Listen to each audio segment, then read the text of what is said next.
देती हूँ सबसे ऑनेस्ट रिव्यूज़। तो सबसे पहले मेरे चैनल को प्लीज़ सब्सक्राइब कर लीजिए और इस वीडियो को पूरा एंड तक देखिए।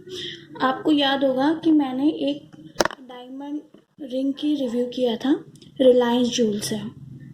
तो इस रिंग में जब शॉपिंग एक्सपीरियंस तो अच्छा था और कलेक्शन भी ठीक ठाक था, सब सही था, मतलब मुझे कोई प्रॉब्लम नहीं हुई थी। तो मैंने बोला था कि हाँ, आप मुझसे ख़रीदारी कर सकते हैं। लेकिन अब मेरे साथ जो हुआ वो देखने के बाद मैं ये बोलूँगी कि रिलायंस जूल्स वाले ठग रहे हैं लोगों को। मुझे तो ऐसा ही लगा कि ये लोग ठग रहे हैं। तो हुआ ये कि ये वाली रिंग में कोई प्रॉब्लम नहीं थी, ठीक, तो ये वाली रिंग सही थी। अब एक दूसरी रिंग थी, ये वाली रिंग जो हम लोगों ने वहीं से खरीदी थी, उसमें ये हुआ कि ये जो उसमें खूब सारे डायमंड्स लगे हुए हैं, तो इसका एक डायमंड निकल के गिर गया। ये साइड में यहाँ पे निकल के गिर गया। जब ये डायमंड गिरा था, ये तब की रिंग है। ये देखिए साइड में आपको दिख जाएगा, छोटा सा छेद है। मैं इसको और पास से दिखा रही हूँ। ये देखिए साफ साफ एक डायमंड गिरा हुआ है यहाँ पे।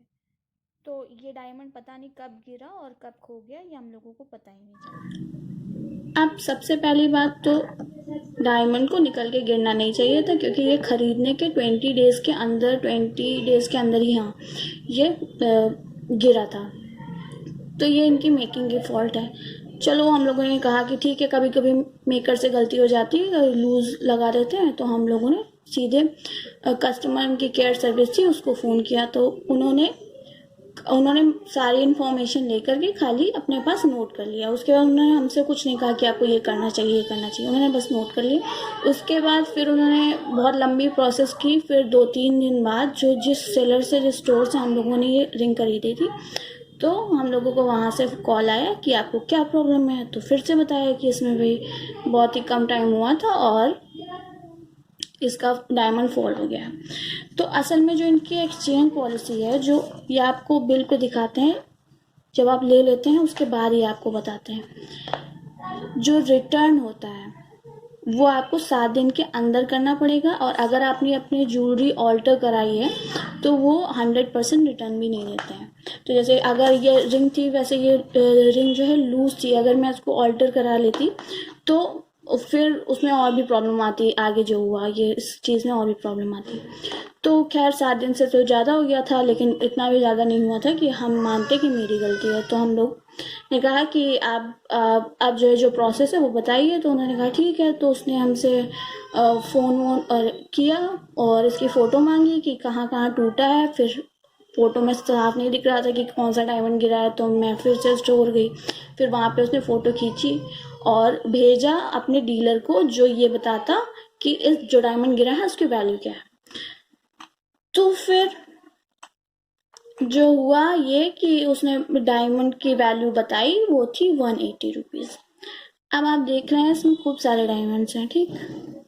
तो जो सेकेंड लार्ज है, इसमें सेकेंड लार्जेस्ट डायमंड है, वो गिरा था और उसकी वैल्यू थी 180 रुपीज़। और इस पूरी रिंग की वैल्यू बहुत है। अगर ये बड़े वाले डायमंड्स को भी अगर हम लोग 2000 मान लेते हैं, 180 से हम 2000 या 3000 भी मान लेते हैं, तब भी इस पूरे रिंग की उतनी वैल्यू नहीं है जिसके लिए मैंने पे किया है। मेकिंग चार्जेस भी ये लोग लेते ही हैं, लेकिन हाँ तनिक से कम लेते हैं। तो शायद यही कारण है कि मेकिंग में इनकी गलती आई और डायमंड गिर गया। अगर ये गिरता भी ना तो मुझे ये नहीं पता लगता कि डायमंड की वैल्यू इतनी कम होती है। तो अब पहला धक्का तो ये लगा कि ये डायमंड कैसा है जो सिर्फ और सिर्फ 180 रुपये का है। तो फिर अब पछताने से क्या होता था, क्योंकि ये तुम ले ली थी। अब बस सीधे सीधे ये मोटो था कि अब इसको रिपेयर करा लो, क्योंकि ये जो रिंग थी वो एक गिफ्ट था और बहुत इम्पोर्टेंट था।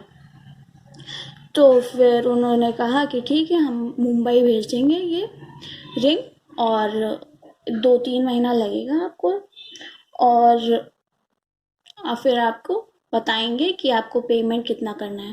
तो हमने कहा भाई मेरी तो मिस्टेक है नहीं, ये तो आपकी मिस्टेक है। तो उन्होंने कहा नहीं, हमारी क्वालिटी कंट्रोल है, वो बताएगी किसकी मिस्टेक है। तो हमने कहा ठीक है, चलो वेट कर लेते हैं। अब देखो, हो सकता है उनको पता लग जाए कि उन्हीं की मिस्टेक है।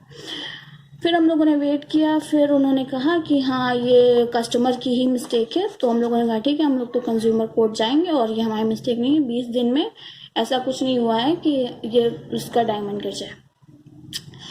और फिर उन्होंने हाँ इस बीच में ये हुआ कि जब उन्होंने इनवॉइस दी थी, जब रिटर्न करने की एक रसीद देते हैं तो वो रिसीट में लिखा हुआ था कि जब आपकी कोई भी ज्वेलरी साफ होने या उसको रिपेयर करने जाती है तो उसके ग्राम्स जो हैं वो कुछ कम हो जाएंगे, मतलब 0.05 ग्राम तक कम हो जाएगा। तो एक बात तो ये ठीक है कि सफाई करेंगे तो उसमें कम हो जाएगी, तो ये भी एक बात थी। अब मैं आपको बताऊं इनकी टर्म्स एंड कंडीशंस क्या होती हैं। जो आप खरीदेंगे रिंग, जैसे कोई भी ज्वेलरी आप खरीदते हैं उसके बाद आपको पता लगती है कि अच्छा ये कंडीशंस भी हैं। तो सबसे पहले तो आप देखिए इसमें लिखा है ग्राहक देवो भव, जो रिलायंस के लिए, रिलायंस ज्वेलर्स के लिए बिल्कुल भी नहीं है। मुझे लगता है ये तनिष्क वाले फिर भी ये थोड़ा बहुत मानते होंगे, लेकिन ये तो बिल्कुल नहीं मानते हैं, मैंने एक्सपीरियंस कर लिया है। उसके बाद फिर ये सेल होगी, रिटर्न होगी 7 दिन में, और उसमें भी बहुत सारे स्टार्स हैं। बाई बैक तब करेंगे, बाई बैक करेंगे अगर आपकी ज्वेलरी तो अपने हिसाब से वो वैल्यूएट करेंगे। जैसे मैंने डायमंड की रिंग खरीदी तो उन्होंने वैल्यू लगाई 180 रुपये, तो जब मैं उसको वापस बेचने जाऊंगी तो अपने आप वैल्यू लगा के बेचेंगे, उससे कोई फ़र्क नहीं पड़ता कि आपकी रिसीट कितने की थी। तो मेकिंग जो चार्जेस है वो तो लेस हो ही जाएंगे। उसके बाद फिर बाकी जो होगा वो खुद एवेल्युएट करके वापस लेंगे। तो मतलब अगर आप खरीदते हैं तो आपको बहुत महंगी मिलेगी, जब आप बेचेंगे तो आपको बिल्कुल सस्ती हो जाएगी, जैसे कि एकदम मिट्टी हो जाएगी, समझिए। तो आप डायमंड पे भरोसा करें या ना करें, या रिलायंस ज्वेल्स पे भरोसा करें या ना करें, इसमें बहुत प्रॉब्लम आ गई है। फिर मैं आगे बताऊं क्या हुआ। फिर उन्होंने कहा कि कस्टमर की मिस्टेक है। हमने कहा नहीं, कस्टमर की मिस्टेक नहीं है, ये कंज्यूमर कोर्ट में हम जाएंगे और आप फिर वहीं पे हमसे बात करिएगा।